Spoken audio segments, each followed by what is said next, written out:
একটা সংসার ভাঙতে সবসময় বাইরের শত্রু লাগে না। কখনো কখনো নিজেদের মধ্যেই এমন একজন থাকে যার কথায় পুরো সংসারের শান্তি নষ্ট হয়ে যায়। আজ সেই বিষয়ে কিছু কথা তোমাদের সাথে শেয়ার করব। একটা সংসারে থাকতে গেলে ভালো মন্দ দুটোকে নিয়েই চলতে হয়। কোনো সংসারই একেবারে নিখুঁত হয় না। কোথাও আনন্দ থাকে, কোথাও আবার ছোটোখাটো মনোমালিন্যও থাকে। এটাই স্বাভাবিক। কিন্তু একটা সংসার তখনই বেশি সমস্যার মধ্যে পড়ে যখন সেই সংসারের সিদ্ধান্তে বা সম্পর্কে একজন তৃতীয় ব্যক্তি অতিরিক্ত প্রভাব ফেলতে শুরু করে। আর সেই ব্যক্তির কথা যদি সবাই অন্ধভাবে মেনে চলে, তাহলে ভুল বোঝাবুঝি, দূরত্ব আর অশান্তি বাড়তে থাকে। অনেক সময় মানুষ এটা ভুলে যায় যে একটি বাড়ির বউ বা নতুন সদস্য শুধু বাইরের কেউ না, সেও কিন্তু এই সংসারেরই একজন সদস্য, যার অনুভূতি, সম্মান এবং মতামতের মূল্য থাকা উচিত। সত্যি কথা বলতে কি, সংসার সুন্দর থাকে তখনই যখন সবাই একে অপরকে বুঝতে চেষ্টা করে, সম্মান দেয় এবং বাইরের কথার চেয়ে নিজেদের সম্পর্ককে বেশি গুরুত্ব দেয়। আর যদি সেই তৃতীয় ব্যক্তি পরিবারেরই কেউ হয়ে থাকে, তাহলে আরও বেশি সতর্ক থাকা দরকার। কারণ নিজের মানুষের কথাই আমরা সব থেকে বেশি বিশ্বাস করি। তাই বিচার বিবেচনা করে সত্যটা বোঝা খুবই গুরুত্বপূর্ণ। দিনের শেষে সংসার টিকে থাকে ভালোবাসা, বিশ্বাস আর পারস্পরিক সম্মানের উপর।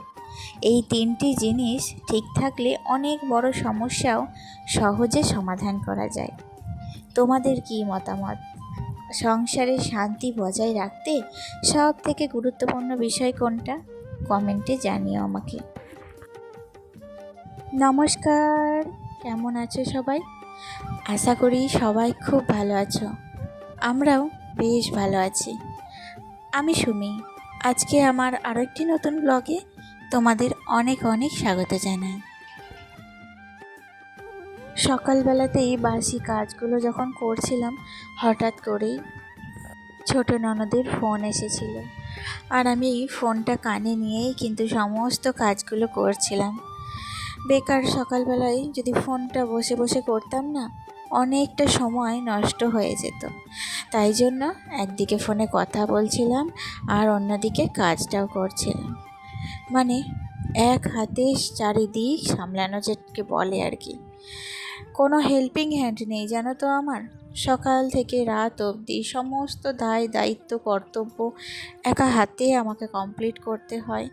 তারপরে নিজের প্রতি যত্ন নেওয়ার একটুও সময় পায় না। তবে আমি একটা সিদ্ধান্ত নিয়েছি জানো তো। আমি ভেবেছি যে সংসারের কাজের পাশাপাশি এবার নিজের দিকেও কিন্তু খেয়াল রাখবো। নইলে আমি নিজে অসুস্থ হয়ে পড়ছি। নিজের প্রতি যত্ন নেওয়া হচ্ছে না বলে সব সময় শরীরে কিন্তু একটা আলসেমি ভাব থাকছে। সব সময় কিন্তু কোনো কাজে একটা এনার্জি পাচ্ছি না। হয়তো ঠিকঠাক আমার ঘুম হচ্ছে না জানো। আমার কিন্তু পর্যাপ্ত পরিমাণে শরীরে যেটুকু ঘুমের দরকার, সেই ঘুমানোরটা সময়টুকুও কিন্তু আমি নিজেকে দিতে পারছি না। তাই জন্য হয়তো এমনটা হচ্ছে। জানি না কেন এমন হচ্ছে। কদিন থেকেই শরীরটা ভীষণ খারাপ।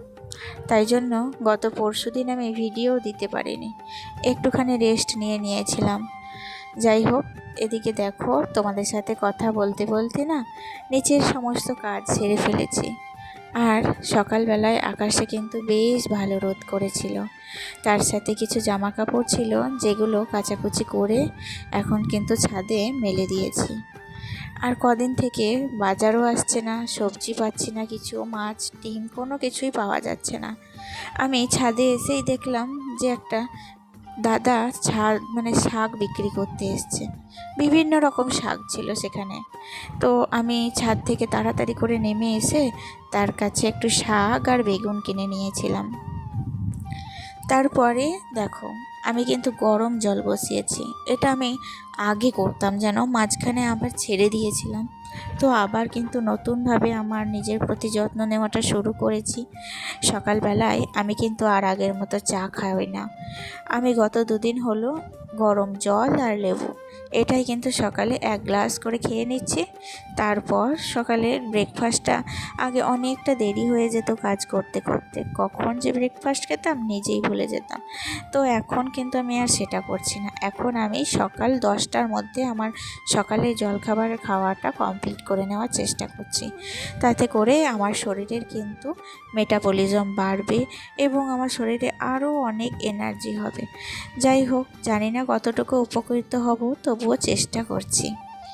আর এদিকে দেখো, শাকগুলো না ভীষণ টাটকা সতেজ শাক, দেখেই মনে হচ্ছিল খুবই সতেজ, এক্ষুনি জমি থেকে তুলে আনা একরকম। তাই জন্য কিন্তু 2 আঁটি শাক নিয়েছিলাম, তার সাথে বেগুন। আর তার কিছুক্ষণ পর এসেছিল সবজিওয়ালা।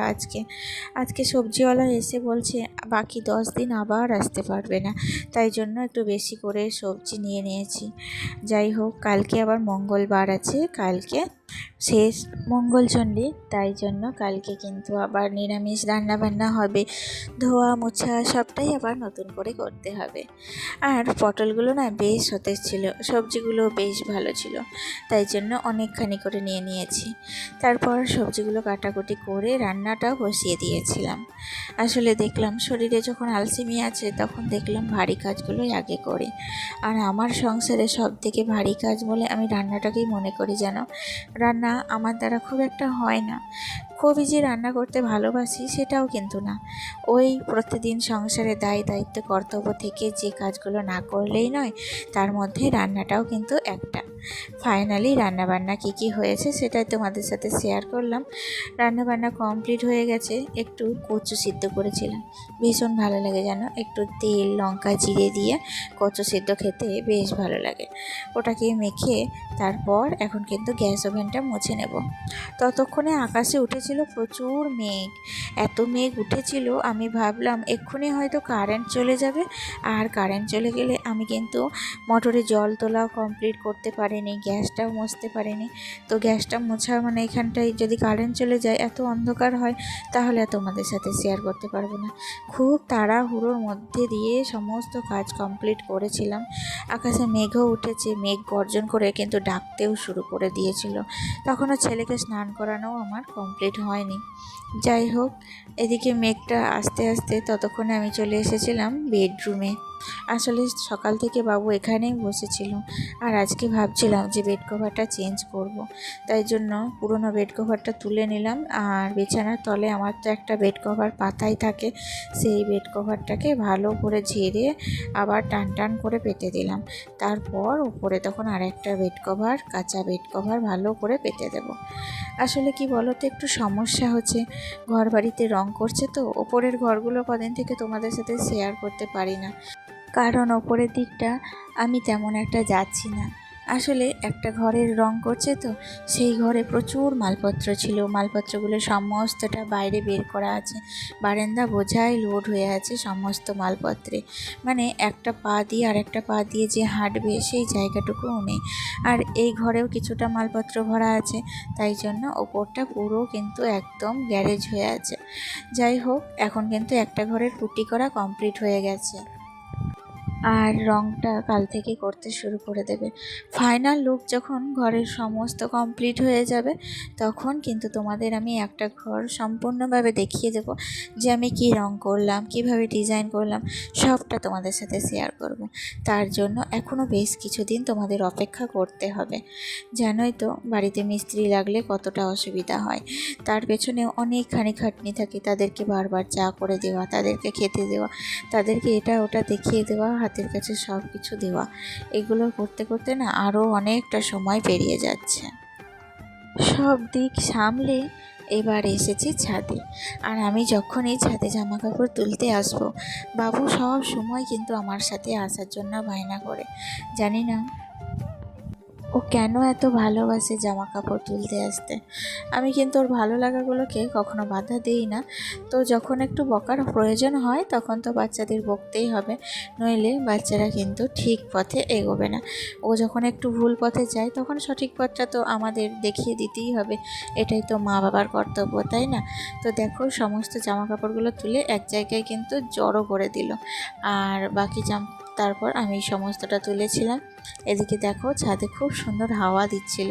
আমার তো ছাদ থেকে নামতে ইচ্ছাই করছিল না, যেহেতু স্নান কমপ্লিট হয়ে গেছিলো, তাই জন্য ছাদে বেশ কিছুক্ষণ দাঁড়িয়েছিলাম। তারপর এসেছিলাম নিচে। তখন ছেলেকে খাওয়ানো হয়ে গিয়েছিল, আর বাবু এখন পড়তে বসেছে। কালকে রাত্রিবেলায় টিউশনির কোনো কাজ করেনি, তাই জন্য 3:30 টিউশনি আছে, তার আগে সমস্ত কাজগুলো করছে। আজকে তাহলে এতটুকুই থাকলো বন্ধুরা, দেখা হচ্ছে নেক্সট ব্লগে। টাটা।